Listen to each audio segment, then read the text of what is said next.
Jemaah dipersilakan untuk duduk kembali. Warahmatullahi wabarakatuh.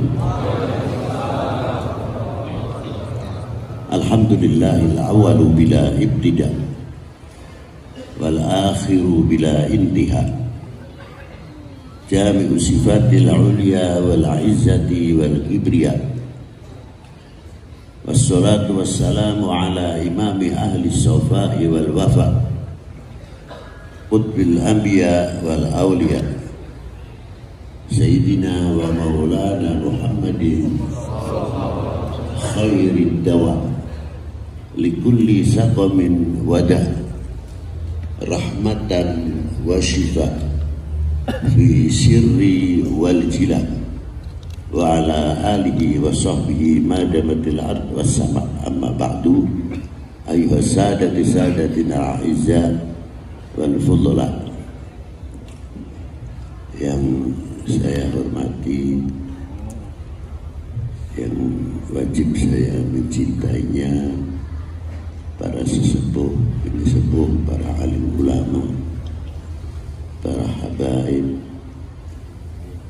khususnya beliau Bapak Haji Mustafa sekeluarga.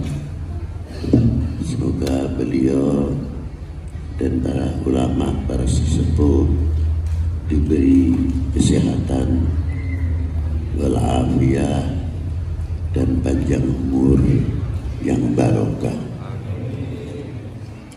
Dan yang saya hormati bapak-bapak dari Purwominda,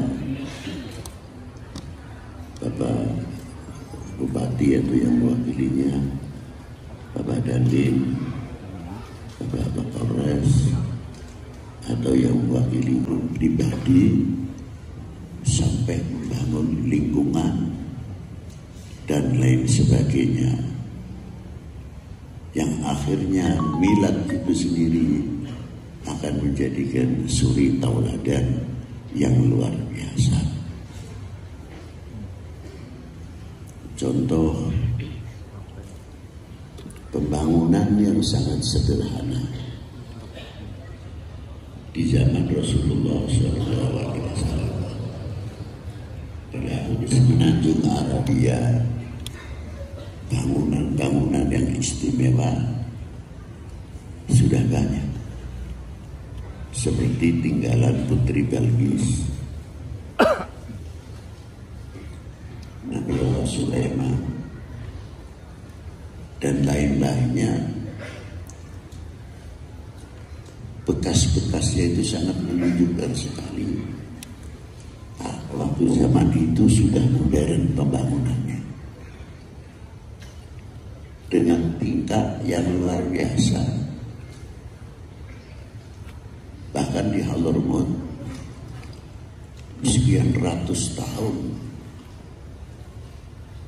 itu mampu pada waktu itu membangun tingkat 7. Kalau kita tanyakan kan belum ada dengan beton-beton.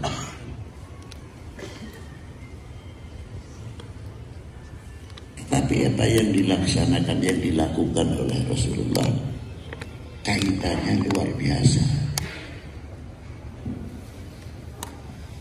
Pembangunan yang ada cukup sederhana, bata pada waktu itu, ataupun mengambil dari batu, cukup menjadi tanah, jadikan tanah liat, dijemur tanpa dibakar, diadem dengan bekas-bekas batang daun gandum atau terigu. Itu mempunyai perekat yang luar biasa. Lalu untuk lepo atau temboknya itu pun pakai tanah liat lagi. Dan ditiru ada di dalam tembok-tembok itu batangan pelepah kurma. Ada apa rahasianya? Ternyata batangan pelepah kurma bisa menyerot panas. Walaupun daerahnya sempit atau lokasinya sempit untuk kamar. Yang dilarang baginda Nabi Sallallahu Alaihi Wasallam.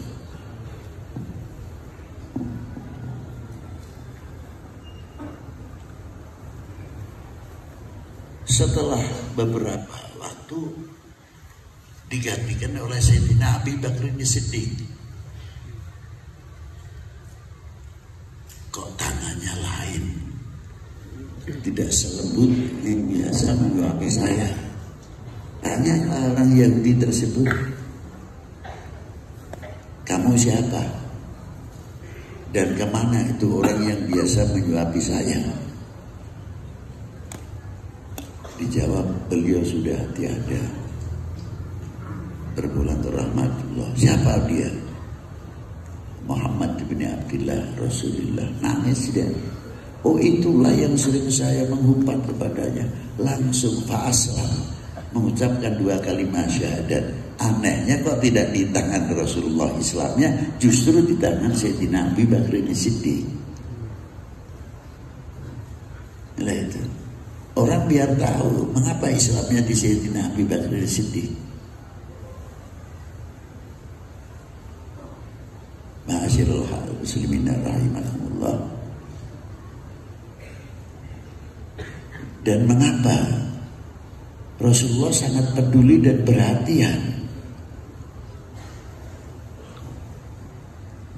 Rasulullah juga menjaga kesatuan persatuan, khususnya untuk negaranya, umumnya untuk contoh yang baik, contoh yang luar biasa.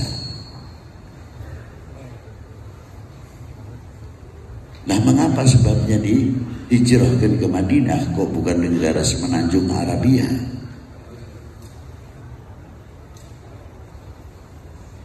Kita jarang membuka sejarah, apalagi sekarang sudah mulai kabur, mulai hilang. 3000 tahun yang lalu sebelum Masehi, dari Yathrib Madinah sekarang sudah ada hubungan perdagangan dan sampai ke negeri timur jauh. Kalau sekarang Cina, sudah ada jalan yang disebut Jalan Sutra. Coba. Maka pada waktu itu dilanjutkan oleh baginda Nabi Sallallahu Alaihi Wasallam menjadi jalan ekonomi yang menghubungkan Yathrib, India, Cina. dan juga mempelajari Persia luar biasa, dan tidak terlepas sabar daripada jalan sunnah. Tidak mungkin ulama-ulama kita mengajarkan yang demikian. Tapi hebatnya, seperti Malik Ibrahim dan Ibrahim Asmarokondi, begitu masuk ke Indonesia dengan keahliannya ekonomi, pertanian. Jangan dikira para aulia yang masuk ke Indonesia itu adu kesaktian. Ya maaf kalau saya lihat kayak di film itu, satu mengeluarkan keris dari tangannya, yang satu mengeluarkan cahaya. Nah, begitu. Para beliau menjaga akhlakul karimah. Dengan sarana ekonomi lebih mudah kita berhubungan dengan orang sekalipun tidak kenal. Paling mudah. Coba kalau tidak bawa apa-apa, mas sini, tahu Islam dah. Orang yang tidak paham maka bertanya Islam itu apa. Bisa berdebat, bisa lari. Tapi coba kalau bawa dagangan, ada sarung, ada batik, ada kain-kain lain, sambil dibangkul. Assalamualaikum. Waalaikumsalam. Di mana kan? Naon dia tumben ini nah. Masuk. Tinggal rukul. Menang tahantu, menang mangga. Aduh luar biasa.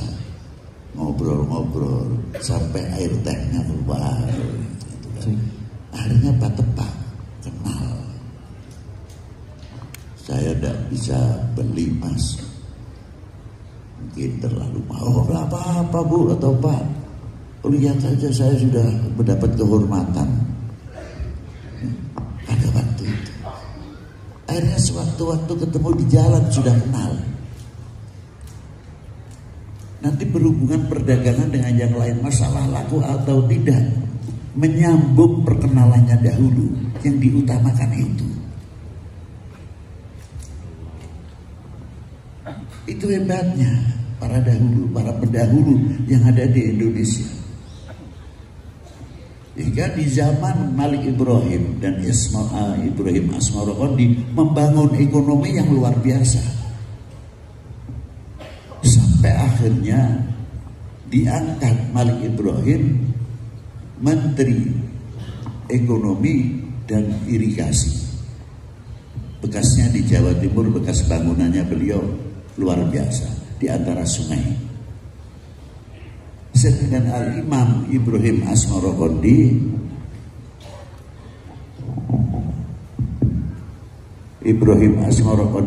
diangkat menjadi Menteri Keuangan zaman Brawijaya.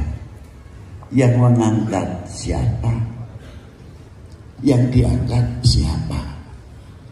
Beda agama yang diangkat maupun yang mengangkat. Tapi kok bisa? Lu itu yang saya kagum. Kok bisa menyatu? Sendiri-sendiri.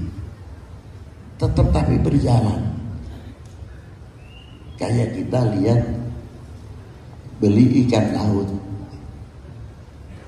Mestinya kalau secara logika hidup di air asin, ya sudah tidak usah diasinin lagi. Karena hidupnya di daerah asin. Berarti antara air laut dengan ikan itu sendiri sudah menggalang. Di antaranya apa? Toleran. Tapi dua-duanya mempunyai jati diri. Itu hebatnya. Saya ulang-ulang. Coba keistimewaannya lihat laut itu apa. Dari dulu kan mesti ada sedekah bumi, ada sedekah laut. Nah, yang kita lihat laut itu apa? Sedekah bumi, sedekah laut itu hanya sarana belaka. Jangan lihat negatifnya. Karena kita pada waktu itu berhadapan dengan Portugis, berhadapan dengan pendahulu penjajah-penjajah itu. Jadi bagaimana membangun masyarakat untuk cinta tanah air? Ya dengan menggunakan budaya tadi itu, sedekah bumi, sedekah laut. Nah, air laut mengalir ke lautan per detik. Dari semua sungai yang ada di Indonesia ini khususnya, kalau musim hujan berapa miliar, belum limbahnya. Tapi hebatnya laut, dengan adanya limbah tidak menerima, mesti begini, hantam oleh gelombang. Kejernihan laut terjaga dengan baik dengan tangan panjangnya gelombang itu tadi. Makanya pantai kebanyakannya kotor, karena laut tidak mau terima limbah. Kau bisa menjaga harga dirinya, itu laut itu. Kalau musim banjir, berapa yang masuk? Kalau rata-rata airnya tawar, mestinya yang tidak bisa diukur begitu jauh. Jumlahnya air tawar berapa juta kubik yang masuk ke laut, tapi hebatnya tidak mampu merubah asinnya air laut. Yang asin tetap asin. Kalau bangsa Indonesia begitu hebatnya nasionalismenya, wah luar biasa betul. Tidak mudah oleh hoax, tidak mudah oleh digoyahkan sesuatu untuk memecah belah umat Islam, khususnya dan bangsa Indonesia pada umumnya. Kekeh teguh dalam pendiriannya. Sekali Indonesia adalah Indonesia, luar biasa kalau bisa begitu. Itulah Rabbus Sa'adat bidari dunia wa daril ma'ad wa barik lana fi umurina wa fi rizqina wa auladina wa akhwanina minal mu'minin wal mu'minat wal muslimin wal muslimat aynama kanu fi jami'il jihad wal bilad, khususan baladana Indonesia khassa, khususan baladana Indonesia khassa, khususan baladana Indonesia khassa, wa tunjina wa iyyahum bi jami'il ahwal wal afat wa min syarril hayat wa syarril mamat ya waliyal hasanat wa qadiyal hajat. Subhana rabbika rabbil izzati amma yasifun wa salamun alal mursalin walhamdulillahi rabbil alamin. Al-Fatihah.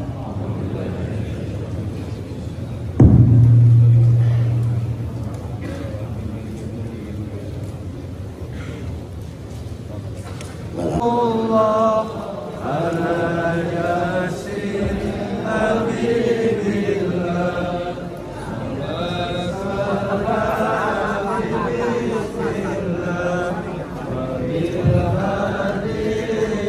Selagi mohon untuk diberikan jalan bagaimana semuanya. Alhamdulillah acara dari awal sampai akhir telah kita laksanakan. Mudah-mudahan istighosah umroh alhamdulillah pondok pesantren Riyadul Huda yang ke-20 ini kita semua mendapatkan keberkahan, mendapatkan keridhaan, mendapatkan rahmat dari Allah Subhanahu wa taala. Akhirul kalam wallahul muwaffiq ila aqwamit thoriq. Wassalamualaikum warahmatullahi wabarakatuh.